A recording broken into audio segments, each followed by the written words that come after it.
Now let's get to, I'm sorry, Lidia Thorpe, right? I say sorry because this is what she wanted, right?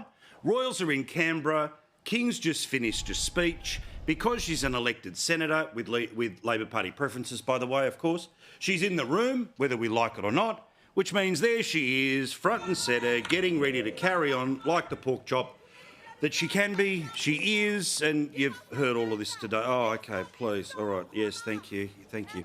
OK, enough. The bit that I wanted to show you, though, was a little reassurance about how your fellow Australian feels when she does this. I want you to pay attention to the bit you probably didn't see on your 6 p.m. news. And, geez, haven't I got it for the 6 p.m. news? At least one of the channels tonight. Wait till I show you their obvious spinning of the ball. But if you actually have a listen to when she was ranting and raving for 45 seconds, listen to the reaction. It's silence. Nothing happened. No one is murmuring. No one is yelling back at her. No one's saying, shut up. Everyone was just collectively embarrassed that the moment took place. Again, you didn't see this when this story was being pumped up towards literally the lead story tonight, meaning we give her the attention that she wants. And yes, by talking about it now, the feedback loop, but you can't not say that one person made it all about them today.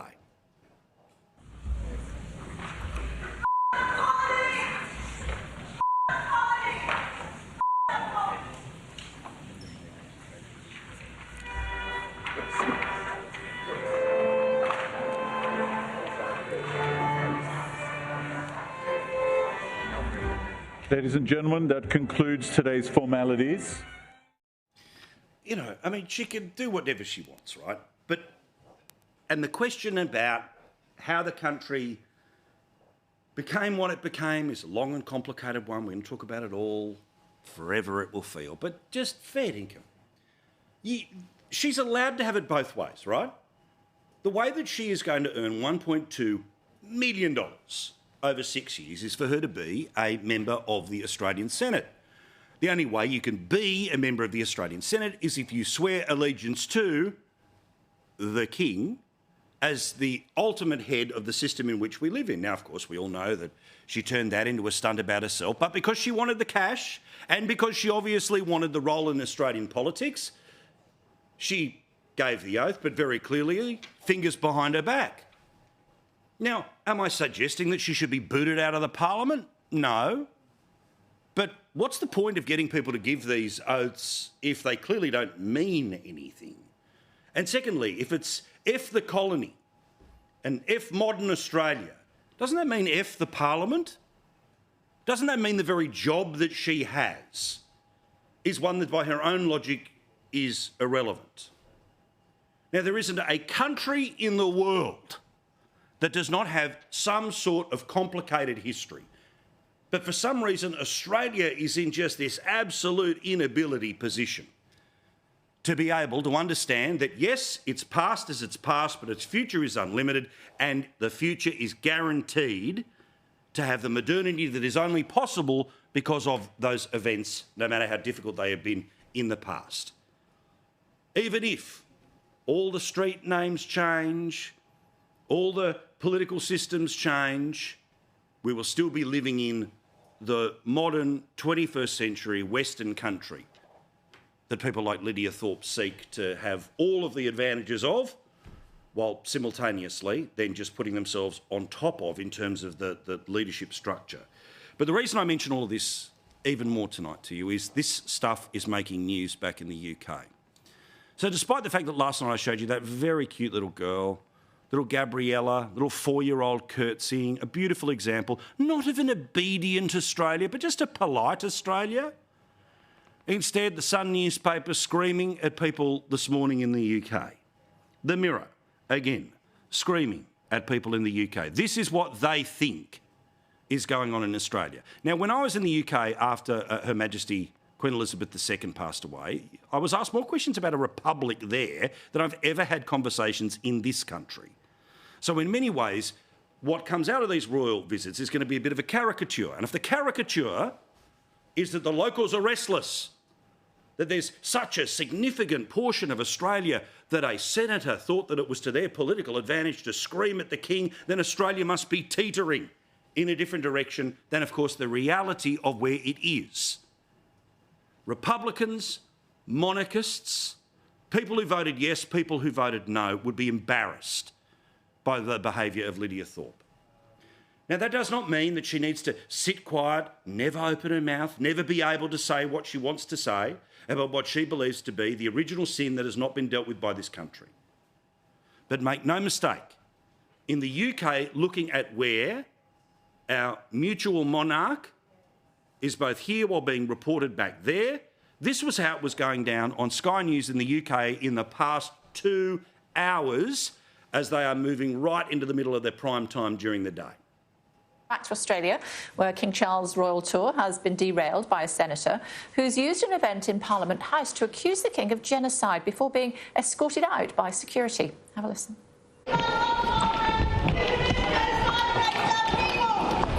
our land back! Give us what you stole from us! Our bones, our skulls, our babies!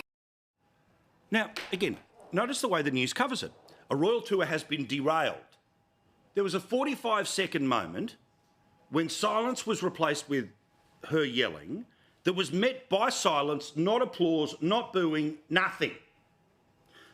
There was not hundreds of thousands of people who were rebelling against the visit of King Charles and Queen Camilla. Instead, the picture that will be told back to the UK tonight about us is the way Lidia Thorpe behaved today.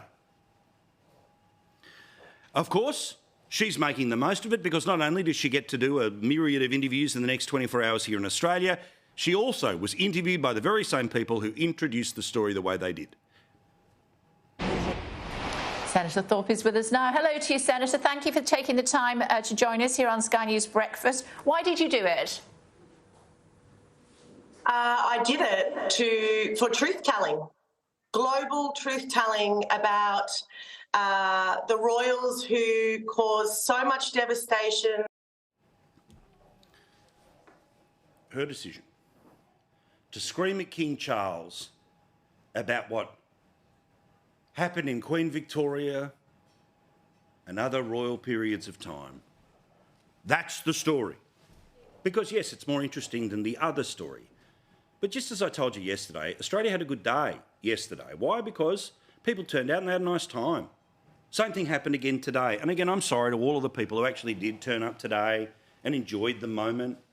Again, they are not boot-licking monarchists who think that the House of Windsor is better than any of it. No, they just respect the tradition. They notice that it's a global figure. They've seen this person in the heart of our political and ceremonial life, or they've seen it in the tabloids. They recognise their service, and people turned up today. Thousands of them. No, it wasn't 6 million, and if you think that that means, oh, Australia's on the verge of being a republic, please. It's a Monday. It wasn't a public holiday, okay? Lots of people turned up. That beautiful girl who curtsied yesterday, it was a nice, cute, lovely, warm moment, and then they, go in a couple of days. No one the better, no one the worse. But the representation of what happened today, because one person decided to have a one-person protest that not a single person applauded inside the room, is a perfect example about sometimes how the media takes a moment and then decides that's the only thing that matters. Forget the thousands of other people. Forget the actual majority of the day. Oh, no, this 45 seconds because it's colourful. And then they throw in all the adjectives and that's all anyone remembers. And the next time you get to go to the UK, somebody says, oh, so how many people feel like that lady did? If you actually told them, well, not enough to get her re-elected, they might be slightly shocked, but that is the reality of where we sit right now. So for those of you who actually did have a nice day today or enjoyed watching it on the television here, listening to the radio, all the rest of it, well, here are some of the people who had a good time today and did Australia proud. Again, not because they were bootlicking, just because they were enjoying a nice moment in the sun of Australia. It was just remarkable. It was fantastic. Yeah, just once-in-a-lifetime experience. Oh, yeah, one other little thing. Now, as you know, it's not quite a mystery that the program that has the bloke's name on it is an opinion show. It has been for 15 years next year. All right? I told you everything, and you've seen everything that's happened personally and professionally, and we've ridden the roller coaster of politics and real life, okay? But there is a little price to pay when you decide to be an opinion person, all right? Upside is that people like yourself, we develop a bond, there's a loyalty, and every time I hit hard, I do it for you, and every time you cheer on, I hear it back, and we get stronger by the day. And as I've told you before, yep, plenty of times that I've lost friends because of what I do for a job, what I say here on the television. We also have scenarios where the rest of the media sort of want to pretend we don't exist, or they pretend that we have no skill as broadcasters or television makers, all the rest of it, right? But the people who are, of course, celebrated are those that are the straight news journalists, no opinion whatsoever in the way they do their reporting. Perfect example, Channel 9 News. Not an opinion piece, but the news. As straight as the straight bat is supposed to be. Geez, I wonder if the reporter is a Republican or not. This was 6 p.m. tonight. Next month marks 25 years since Australia had the chance to walk away from the monarchy, but we didn't. Now a next vote seems generations away as the anthem proclaims this king longed to reign over us. It means Australian kids won't get the chance to be head of state. I love your glasses. But they can at least look the part. Okay. It's not quite as obvious as my opinion, but you see the little swing in there? We had a chance to walk away, but we didn't. No, just like 12 months ago, we had an opportunity to change the Constitution. Australians made the decision and said, no, we don't believe the system needs to change. That's what happened in 1999. Every major company, all news organisations, all the cool kids were screaming for the rooftops for the vote yes, but guess what? It didn't work, the same as it didn't in 2023. The idea that, but for generations we will not discuss the matter. We'll discuss it when there is a genuine groundswell of support or a need for it to happen. We'll debate it at the time. But the idea that we'll never vote ever again and therefore these kids will never get the chance to grow up to be head of state. Come on. How many kids get to grow up and be the Governor-General? Please. Let alone but you get my point, right? Just watch the little spins that they put in it. Because all these people who consider themselves to be better than what we do here each and every night, consider themselves to be more professional or higher class or better operators, well, guess what? They also show their opinion. But they also get to hand out little awards for their objectivity to each other.